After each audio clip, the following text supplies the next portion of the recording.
முருங்கை சூப். முருங்கை இலை ஒரு கைப்பிடி அளவுக்கு நல்லா வாஷ் பண்ணி தண்ணி சேர்த்து வச்சுருக்கு.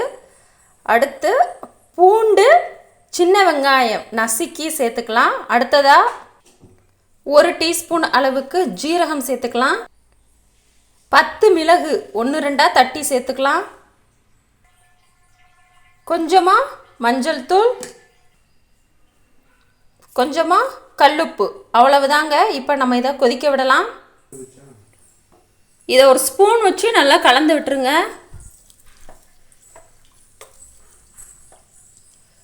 சளி, இருமல், காய்ச்சல், உடல் சோர்வு இது எல்லாத்துக்கும் ரொம்ப ரொம்ப நல்லது முருங்கை சூப். மலச்சிக்கல் பிரச்சனை இருந்தால் கூட எடுத்துக்கோங்க. சளிக்கு மிக சிறப்பான நிவாரணம் தரக்கூடியது, இரத்த குறைபாடை போக்கக்கூடியது. ட்ரை பண்ணி பாருங்கள். இது இப்போ நல்லா கொதிச்சு வரட்டும், அது வரைக்கும் நம்ம வெயிட் பண்ணோம்.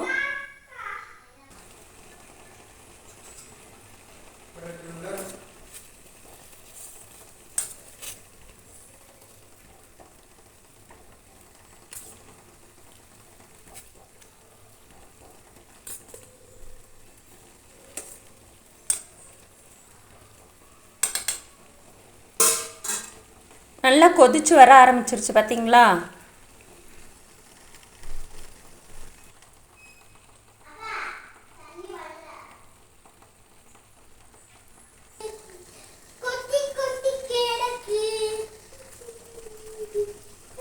அவ்வளவுதாங்க, நம்மளோட சூப் ரெடி ஆயிடுச்சு.